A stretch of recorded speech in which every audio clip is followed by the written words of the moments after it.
Bonjour à toutes et à tous, je m'appelle Harry, je suis un des responsables de l'église protestante évangélique de la Plaine ici à Paris et je suis vraiment heureux de pouvoir vous accueillir au nom de l'église avec nous, même si c'est sur internet, même si c'est à distance, parce que nous voulons continuer à être l'église, continuer à adorer Dieu, continuer à prier, continuer à nous encourager au travers de l'étude de la parole et continuer à être des outils dans les mains de Dieu pour annoncer le message de délivrance qui se trouve dans le nom de Jésus, qu'il a payé pour nous sur la croix, en livrant sa vie parfaite comme rançon pour nos fautes, pour nos erreurs, pour nos péchés, et que ce sacrifice a été pleinement accepté par Dieu le Père parce qu'il a ressuscité, et qu'aujourd'hui Christ trône dans sa gloire à la droite de Dieu. Et c'est ce message que nous voulons annoncer, ce message de libération, ce message de réconciliation avec Dieu. Et voilà pourquoi l'église de la Plaine est ici à Paris. Alors oui, nous voulons continuer, malgré le fait qu'on se retrouve seulement sur Internet. Nous voulons nous rappeler que nous sommes l'Église qui adore Dieu et que nous sommes l'Église qui annonce ce que Dieu a fait au travers de son Fils Jésus-Christ. Pour les prochaines semaines, nous allons commencer une nouvelle série de prédications dans la lettre de Paul aux Thessaloniciens, la première. Et on pense d'ailleurs que c'est certainement la toute première lettre que Paul a adressée à une Église. Alors peut-être que vous ne savez pas trop où se trouve Thessalonique. Thessalonique se trouve dans le nord de la Grèce, dans la région que l'on appelle la Macédoine. Et Thessalonique était à l'époque de Paul une ville importante. Importante parce que c'était un carrefour de communication, mais aussi un carrefour commercial. Vous aviez notamment la voie égnatienne, qui était une voie importante qui passait par Thessalonique. Et c'est dans cette ville, entre autres, que Paul, avec l'aide de son collaborateur Silas, a implanté une jeune église, l'église des Thessaloniciens. Si vous voulez découvrir l'histoire de cette jeune implantation, vous pouvez la trouver dans le livre des Actes, au chapitre 17, les versets 1 à 9. Et c'est une histoire qui est juste fascinante. Et cette histoire fascinante rend encore plus fascinant aussi l'étude du texte que nous allons étudier pour les prochaines semaines. Parce qu'au travers de cette lettre, en fait, nous allons voir tout l'amour de Paul pour cette jeune église, alors même qu'il n'est pas resté très longtemps. Paul est resté assez brièvement dans cette église à Thessalonique, parce que le texte de Acte 17 nous rappelle qu'il est resté pendant 3 sabbats à annoncer la bonne nouvelle de Jésus auprès des Juifs, et que là, certains Juifs ont accepté l'évangile, mais que d'autres, restés incrédules, se sont ligués contre Paul et ont tout fait pour le chasser de la ville. Et moi, je pense qu'il est peut-être resté un peu plus que 3 sabbats, c'est-à-dire 3 semaines, parce que le texte de l'Acte 17 nous dit que des Juifs ont accueilli favorablement l'Évangile, mais aussi des non-Juifs. Alors peut-être qu'il est resté un tout petit peu plus longtemps, mais quoi qu'il en soit, ce qui est sûr, c'est que le ministère de Paul auprès des Thessaloniciens a été bref. Et à cause de la brièveté de son ministère, et en même temps du succès, en voyant le nombre de personnes accepter Jésus, on peut comprendre que le cœur de Paul était inquiet pour ses jeunes frères et sœurs. Inquiet parce que peut-être que lui a fui la persécution en partant pour Bérée, mais ses frères et sœurs de Thessalonique, eux, sont restés au milieu de la persécution. Et Paul est conscient du besoin pour eux d'être encouragés à continuer à rester accrochés à Dieu, à rester dans la foi, mais aussi leur besoin d'être enseignés dans une meilleure compréhension de la bonne nouvelle de Jésus-Christ qu'ils ont accueillie. Et c'est ce que l'on va voir au travers de toute cette lettre de Paul aux Thessaloniciens, cette première lettre qu'il est en train de leur adresser. Et pour nous aussi, c'est important, à nous, Église de la Plaine, comme à toutes les églises qui fidèlement veulent suivre Jésus-Christ, eh bien d'être encouragés à tenir ferme malgré la persécution, et aussi à désirer être enseignés pour avoir une meilleure compréhension de l'évangile de Dieu qui sauve. Et j'espère que nous rentrerons dans ce texte-là avec cette idée-là. Et comment est-ce que Paul, utilisé par Dieu, va faire pour encourager l'église des Thessaloniciens, mais aussi les enseigner au travers du premier chapitre que l'on va voir maintenant? Eh bien, en fait, il va les encourager en leur rappelant quelle est leur position devant Dieu. ils sont choisis de Dieu. Ils sont une église authentique. Ils sont en Dieu. Et à cause de cette nouvelle position qu'ils ont en Dieu, eh bien, ils ont de nouveaux comportements en Dieu. Et que tout cela montre, prouve, atteste que l'église des Thessaloniciens est une église authentique. Et nous avons besoin, nous, église de la Plaine, d'étudier ce texte-là pour nous inspirer de ce texte, pour nous encourager au travers de ce texte, mais aussi de nous réformer au regard de ce texte, si nous en avons besoin. Alors oui, entrons dans ce texte de 1 Thessaloniciens ensemble et demandons à Dieu, eh bien, de faire de nous une église qui lui plaît. Seigneur, aide-nous à rentrer dans ce texte de 1 Thessaloniciens et à recevoir ce que tu as pour nous. Seigneur, aide-nous à comprendre et aide-nous aussi à mettre en application la beauté, Seigneur, de cette parole que Paul a adressée à cette jeune église des Thessaloniciens. Amen. Je vous propose qu'on puisse étudier ce texte à travers de deux grandes parties. La première, où nous verrons que les Thessaloniciens sont au bénéfice d'une nouvelle position en Dieu.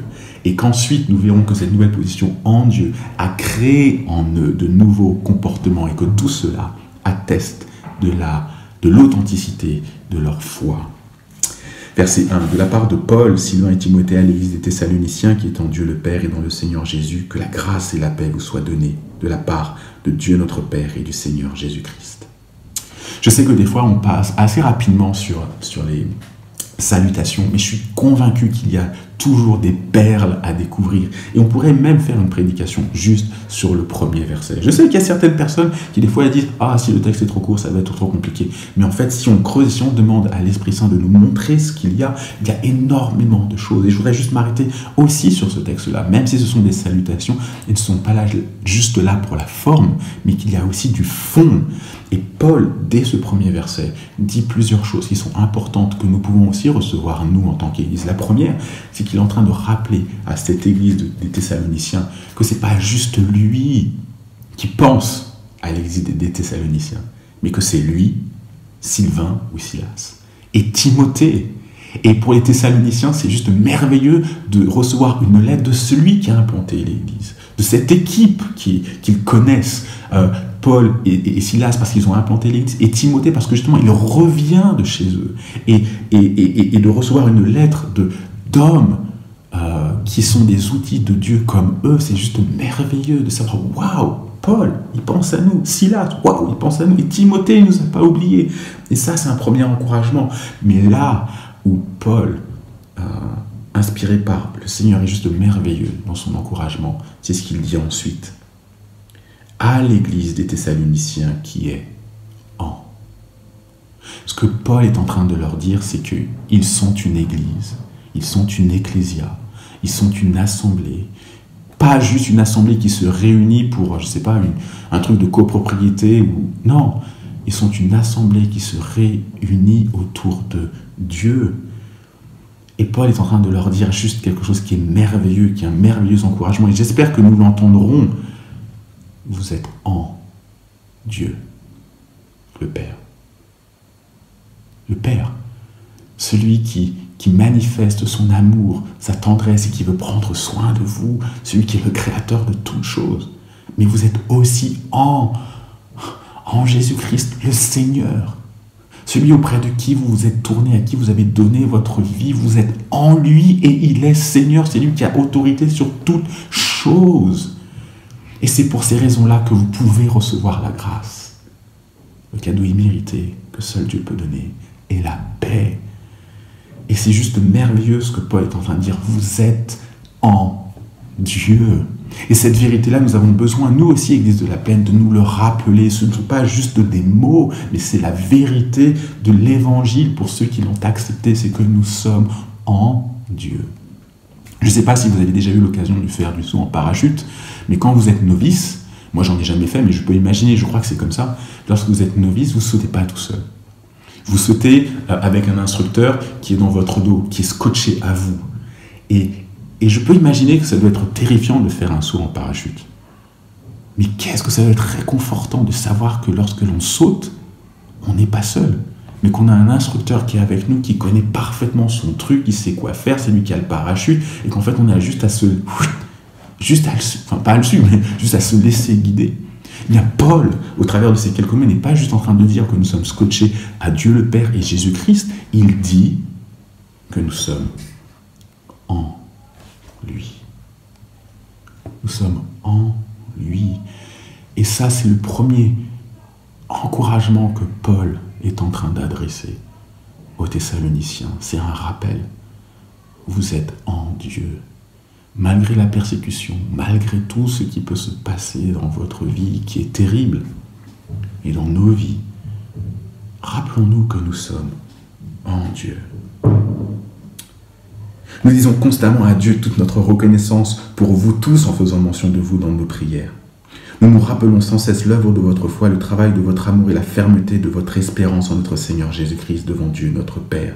Nous savons, frères et sœurs aimés de Dieu, qu'il vous a choisi. Pour Paul, cela ne fait aucun doute que les Thessaloniciens appartiennent à Dieu. Cela ne fait aucun doute qu'ils ont été choisis.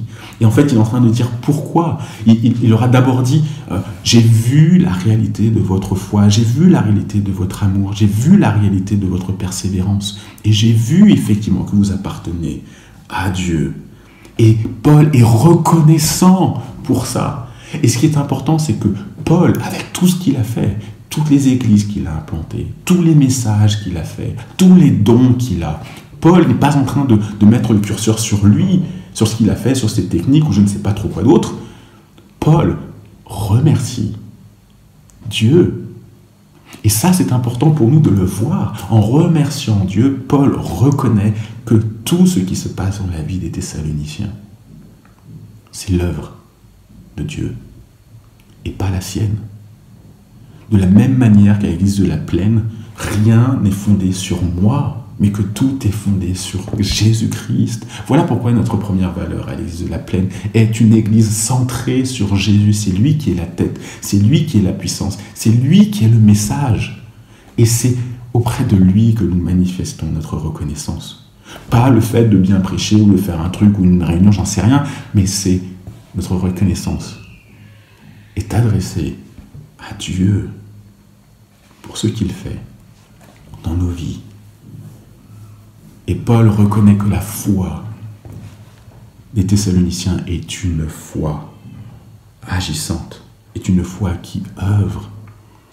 La foi, ce n'est pas juste le fait d'adorer à un concept, mais ça va bien plus loin.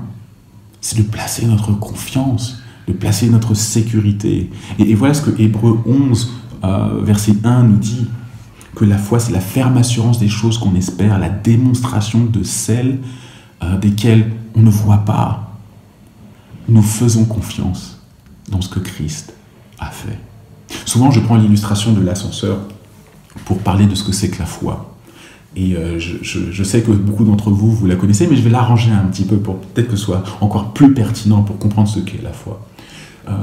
Alors, imaginez que vous êtes en face d'un ascenseur et c'est l'ascenseur le plus pourri que vous ayez jamais vu. Vous avez des portes qui se ferment pas très très bien, vous avez des tags à l'intérieur, vous avez la vitre où vous avez l'habitude de vous regarder qui est cassée, vous avez des mégots par terre et tout, et on vous dit monte dedans.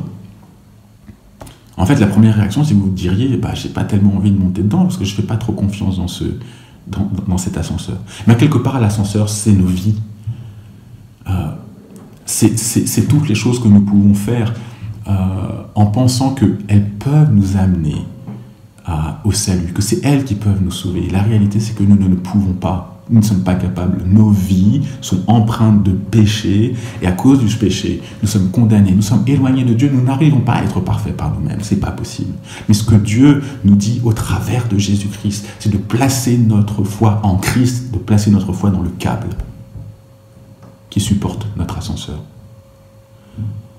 Même si on ne voit pas le câble, il nous dit « fais confiance ». Et la foi, c'est d'accepter, de rentrer avec tout ce que l'on est, avec toute notre noirceur, de rentrer dans cet ascenseur qui donne l'impression qu'il va s'effondrer, mais de croire que le câble, Jésus-Christ, est tellement solide que, il ne permettra pas qu'on aille se scratcher tout en bas, mais au contraire, qu'il a la puissance et la force de nous amener tout en haut de notre immeuble, en toute sécurité.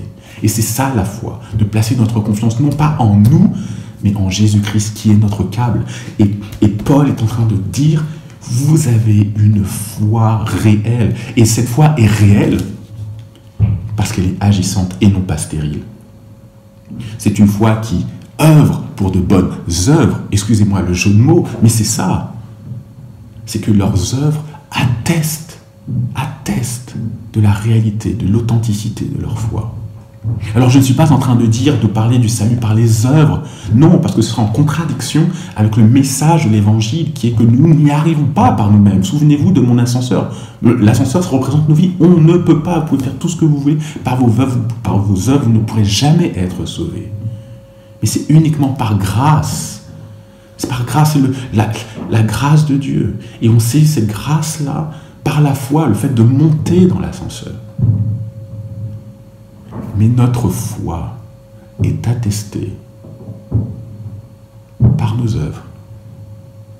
Pour le dire autrement, nous ne sommes pas sauvés par nos œuvres, mais nous sommes sauvés pour de bonnes œuvres que Dieu a préparées d'avance afin que nous les pratiquions.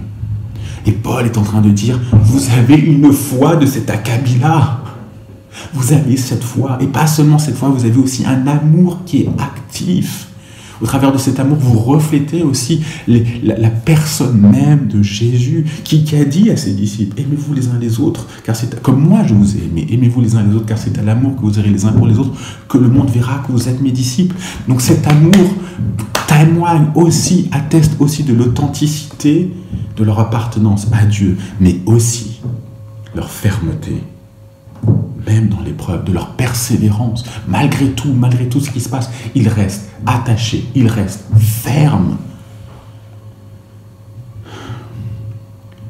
dans l'évangile qu'ils ont accepté.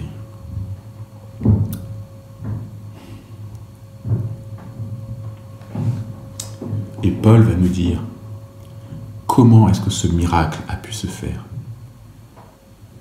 et qui témoigne que cette Église appartient bien à Dieu. Nous savons, frères et sœurs aimés de Dieu, qu'il vous a choisis parce que notre évangile vous a été prêché en parole. Ne vous a pas été prêché en parole seulement, mais avec puissance, avec l'Esprit Saint et avec une pleine conviction. Vous savez en effet comment nous nous sommes comportés parmi vous à cause de vous. Ce que Paul est en train de dire, c'est que lorsqu'ils étaient à Thessalonique et qu'ils ont annoncé la bonne nouvelle de l'évangile, ce n'était pas juste des mots lancés en l'air, mais que c'était des mots empreints de la puissance de Dieu, empreints de l'Esprit de Dieu. Et que c'est cet esprit-là qui chante, que c'est cet esprit-là qui transforme, que c'est cet esprit-là qui convainc, que c'est cet esprit-là qui ouvre les cœurs.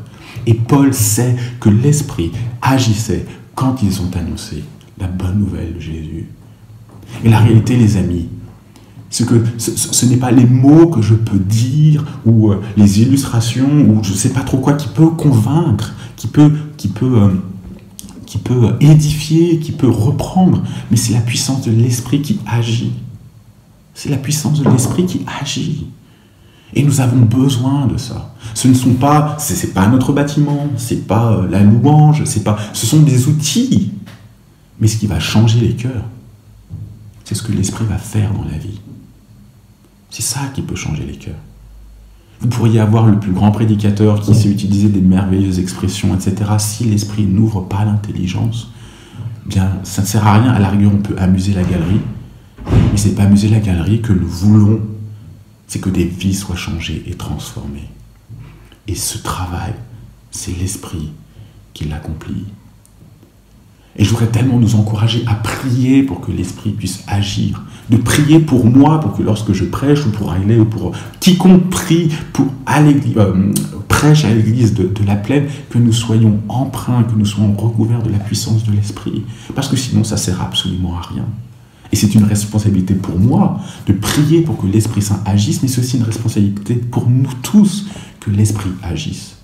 Combien de fois avons-nous prié cette semaine pour que la prédication ne soit pas juste des mots lancés en l'air, mais que l'Esprit puisse agir? Et même au-delà de ça, C'est notre prédication qui est empreinte de puissance. Ce n'est pas juste le dimanche pour nous, à partir de 15h30, que nous devons demander la puissance de l'Esprit, mais nous devons demander cette puissance à chaque instant pour nous, parce que la proclamation de l'Évangile, ce n'est pas une affaire juste du pasteur, mais c'est une affaire de chacun, parce que nous sommes tous des ministres de l'Évangile. Et ce même esprit qui a permis aux Thessaloniciens de comprendre l'Évangile que Paul leur a annoncé, c'est ce même esprit que nous avons en nous si nous avons accepté Jésus-Christ. Et nous pouvons demander à cet esprit de nous aider à annoncer avec puissance la bonne nouvelle. Vous savez, des fois pour moi c'est difficile quand j'entends les gens dire « Ah, il faut absolument qu'ils entendent parler tel prédicateur ou qu'ils viennent dans telle église. » Non, nous pouvons annoncer l'Évangile avec la puissance de Dieu. Mais est-ce que nous le demandons? Est-ce que nous sommes conscients de ça? Est-ce que nous sommes conscients de cette puissance que Dieu nous a donnée? Alors vous recevrez une puissance venue d'en haut, lorsque le Saint-Esprit descendra sur vous. Et vous serez mes témoins. Et nous sommes appelés à être des témoins.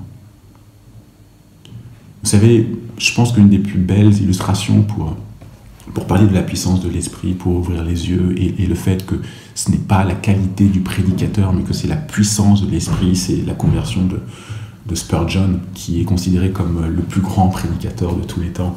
Et en fait, je vais essayer de faire court sur son histoire, mais Spurgeon, il me semble qu'il avait une quinzaine d'années où il se posait beaucoup de questions sur le salut, sur sa vie, sur Dieu. Et en fait, un jour, il avait décidé d'aller dans telle église, et alors que la neige était tombée, il n'a pas pu s'y rendre, et donc il a dû aller dans une autre église. Et ce jour-là, le prédicateur, le pasteur de cette église ne pouvait pas être là, il n'avait pas réussi à venir, justement à cause de la neige qui était tombée. Et donc il se retrouve dans cette petite assemblée d'une quinzaine de personnes.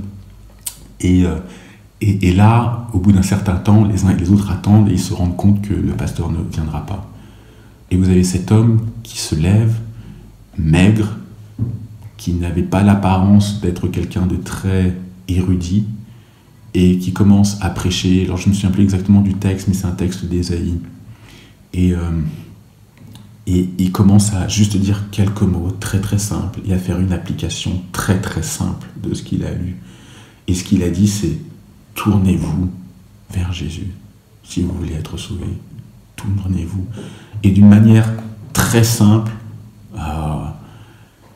et voilà ce que Charles Spurgeon dit de ce moment-là. À ce moment-là, je vis le chemin du salut. Je vis la chose la plus simple de toutes.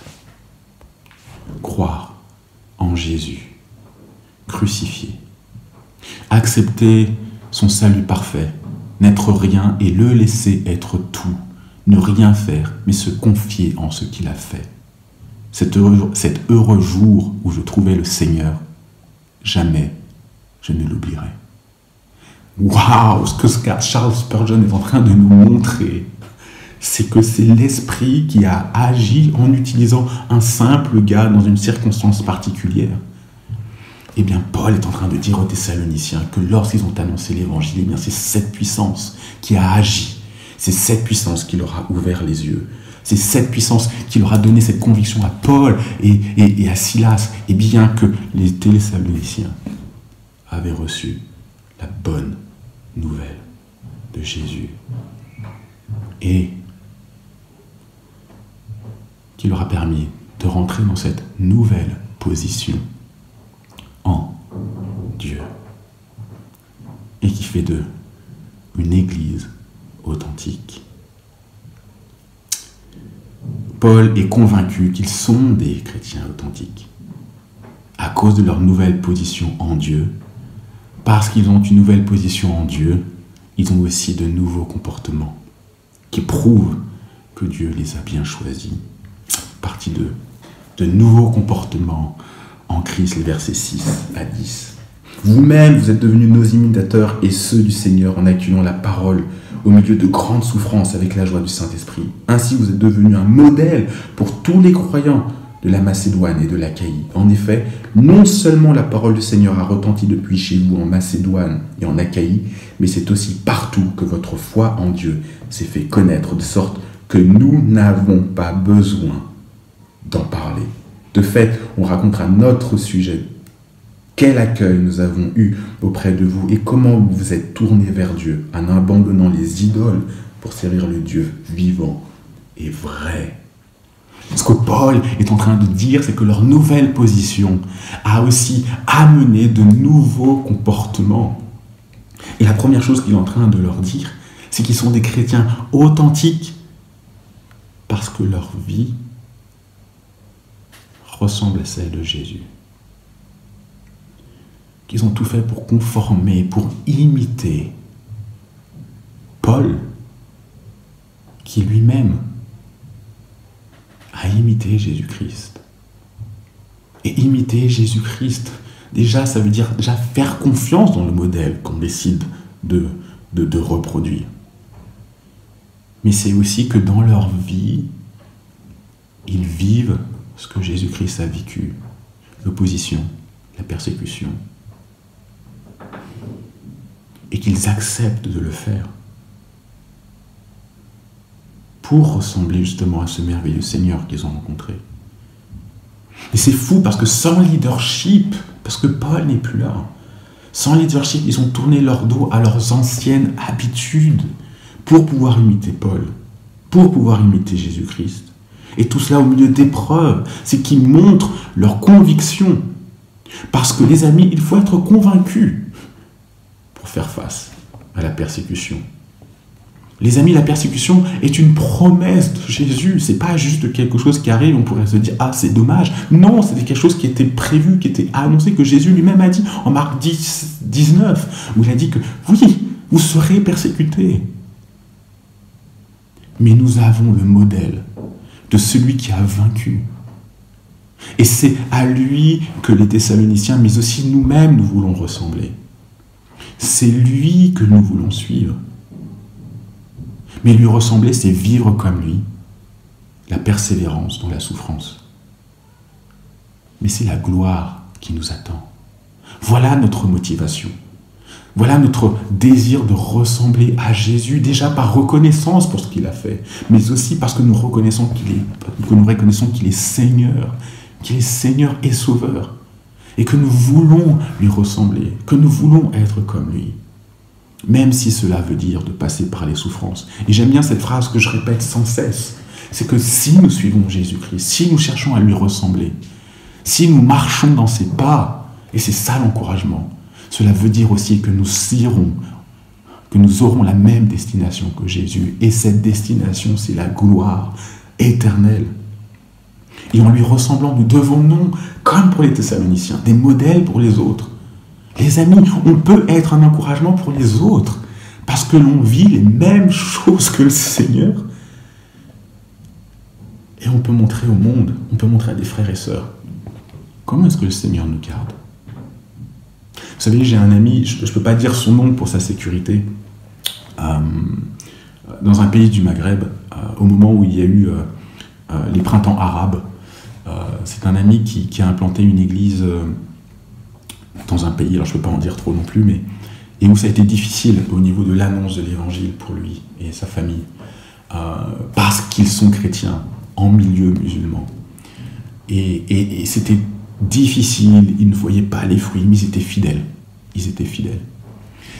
Et en fait, il y a eu un retournement à un moment donné, c'est au moment des printemps arabes, où il y a eu des échauffourées à l'endroit où lui se trouve et où l'armée a commencé à tirer sur des manifestants. Et en fait, ce gars, à ce moment-là, il a ouvert ses portes à ceux qui couraient, à ceux qui essayaient de fuir les balles. Et en fait, il leur disait de venir chez lui. Des fois, il allait même jusqu'à les chercher pour dire « Venez dans ma maison pour être protégé ». Et en fait, ce qui est merveilleux, c'est que le Seigneur a complètement changé la dynamique des gens qui étaient autour de lui. En fait, il est passé de « Ah, c'est un chrétien, on ne l'aime pas » à « C'est un chrétien, on l'a fait souffrir. » Mais lui, il est resté droit dans ses baskets et nous a aimés, au point de nous accueillir chez lui pour pouvoir nous sauver. Et en fait, ça a complètement changé la dynamique dans son ministère, parce que du coup, les gens reconnaissaient ce ministère. Et ça a commencé à porter du fruit. Mais pour ça, il a fallu d'abord qu'il passe par la souffrance. Il a fallu qu'il reste droit dans ses baskets, qu'il fasse confiance en Jésus-Christ, dans ce que Christ était en train de faire. Et qu'il accepte d'aimer même ses ennemis. Imaginez l'encouragement que ça a été, parce que c'est même pas lui qui me l'a raconté. Mais imaginez l'encouragement que ça a été pour toutes les églises qui connaissent ce gars-là. De savoir que dans les difficultés, dans le combat, que le Seigneur l'a gardé, qu'il a voulu manifester l'amour de Dieu et que dans tout ça, le Seigneur a agi de manière juste extraordinaire. Ça a été un encouragement de fou. Moi, je me souviens, j'ai dit, Seigneur, oui, vas-y. Et c'est ça ce que Paul est en train de dire. C'est que par notre ressemblance à Jésus, malgré les combats, malgré les difficultés, eh bien, nous pouvons être un encouragement pour les autres églises qui vivent aussi des choses difficiles, de dire voilà ce que Dieu est capable de faire, voilà ce qu'il a fait dans le pays du Maghreb, voilà ce qu'il a fait pour notre ami. Eh bien, c'est le même Dieu que nous avons et qui peut faire la même chose pour nous. Alors persévérons avec lui. Nous pouvons être des modèles même dans la souffrance en ressemblant à Jésus-Christ.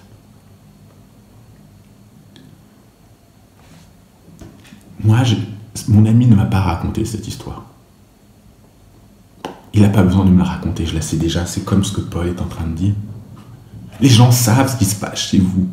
Et si les gens savent ce qui se passe chez vous, c'est parce que vous ressemblez à Christ, mais aussi c'est parce que vous vivez votre foi en annonçant autour de vous qui est Christ pour vous. Et là, c'est important pour nous, Église de la Plaine, de nous rappeler que les bénédictions que nous recevons de Dieu, elles ne sont pas juste pour nous, elles n'ont pas vocation à être gardées. Nous ne sommes pas un réceptacle qui sommes là pour emmagasiner, non. Nous sommes un canal qui est là pour diffuser la bonne nouvelle de Jésus au monde. Nous avons la plus grande nouvelle de tous les temps. Regardez comment est-ce que les gens, très facilement sur les réseaux sociaux, partagent les bonnes nouvelles. J'ai reçu mon examen, alors je sais que cette année, c'est plutôt « Ah, c'est super, j'ai pas eu besoin de passer le bac et je l'ai ». Ou quand ils ont la naissance d'un enfant, ou quand ils ont un nouveau travail. C'est naturel de partager les bonnes nouvelles, mais est-ce qu'on est conscient de la bonne nouvelle ? Est-ce qu'on est conscient de la bonne nouvelle de Jésus et de ce que cela veut dire ? Que c'est un message de délivrance, que c'est un message de rédemption, que c'est un message de paix et de réconciliation avec Dieu. Et nous sommes amenés à communiquer cette bonne nouvelle. Nous sommes amenés à faire des disciples qui font d'autres disciples. Et les Thessaloniciens, malgré le fait de ne pas avoir un leadership présent, malgré le fait qu'ils vivent les persécutions, ils sont une église qui témoigne.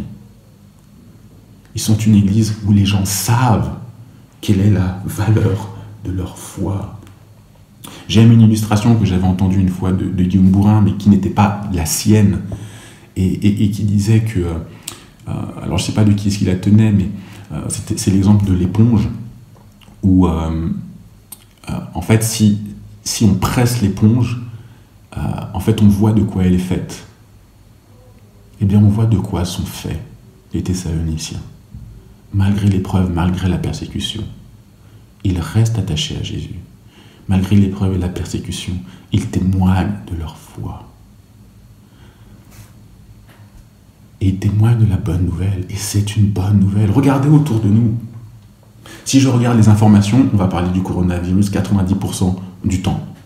Parce que c'est une mauvaise nouvelle. C'est une mauvaise nouvelle. C'est une nouvelle c'est un virus qui amène la mort. Mais on a une plus grande nouvelle que ça. Et quel est l'écho qu'elle a ? Peut-être que les médias mainstream s'en fichent. Mais nous avons une voix qui peut aller plus loin que le journal. Parce que nous avons une bonne nouvelle qui, elle, n'amène pas la mort, mais elle qui amène la vie. Ce n'est pas le coronavirus dont on veut que les gens parlent, mais on veut qu'ils parlent de Jésus. Et je prie que l'église de la Plaine soit une église qui vit ça. Que nous soyons connus non pas pour être 100, 200, 300, 500 ou avoir un super groupe de louanges, mais regardons ce que Paul dit. Il dit que cette Église est connue pour la qualité de sa foi. Alors soyons connus, non pas pour notre bâtiment et non pas pour telle ou telle chose, mais soyons connus pour une chose unique, notre foi en Jésus que nous communiquons. Ça, c'est le plus important, pas notre bâtiment, même si c'est un bel outil. Mais quelle est la qualité de notre foi? Est-ce que les gens connaissent la foi que nous avons placée en Jésus-Christ?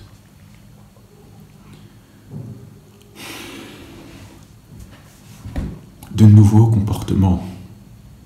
Et ce nouveau comportement nous a amenés à nous détourner des idoles.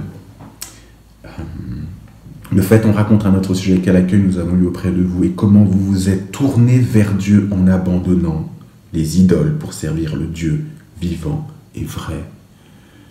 Waouh! Pareil, faisons attention à ce que Paul est en train de dire. Il est en train de dire que les Thessaloniciens et nous qui avons accepté Jésus-Christ, nous nous sommes tournés vers Dieu, nous sommes tournés vers Jésus. Et parce que nous avons goûté à qui il est, nos idoles n'ont plus de place. Vous avez remarqué qu'il ne dit pas que nous sommes détournés des idoles et ensuite que nous sommes tournés vers Dieu. Non, on s'est d'abord tourné vers Dieu. Nous l'avons expérimenté, nous avons grandi avec lui et nous avons découvert que nos idoles sont mortes, que nos idoles ne nous apportent pas ce dont nous avons besoin, mais que Christ a pris la place, que Christ a pris toute la place. Et que du coup, nous avons abandonné nos idoles pour laisser la place complètement et entièrement à Jésus, à Jésus-Christ. Et que nous avons fait tout cela pour pouvoir manifester le fait que nous sommes passés à un autre maître. Nous avons un autre maître que nous voulons servir, que nous voulons annoncer et à qui nous voulons ressembler. Jésus. Et c'est ce même Jésus que nous attendons avec impatience. Et pour attendre du ciel son Fils qu'il a ressuscité, Jésus, celui qui nous délivre de la colère à venir. Nous attendons Jésus. Nous attendons celui qui nous a sauvés. Nous attendons celui qui est la tête de notre Église. Nous attendons celui qui a pris la place de nos idoles. Nous attendons le Fils de Dieu, qui a promis qu'un jour, il reviendrait. Mais d'ici là, nous sommes invités à servir. D'ici là, nous sommes invités à être une Église authentique, même dans l'épreuve. Parce que c'est en étant une Église authentique que nous pourrons montrer au monde ce que cela veut dire, que de faire partie du peuple de Dieu, et de leur rappeler que ce n'est pas les choses que nous avons faites, mais que c'est ce que Jésus, à la croix, a fait pour nous. Nous voulons être une Église en Dieu, une Église centrée sur Jésus-Christ.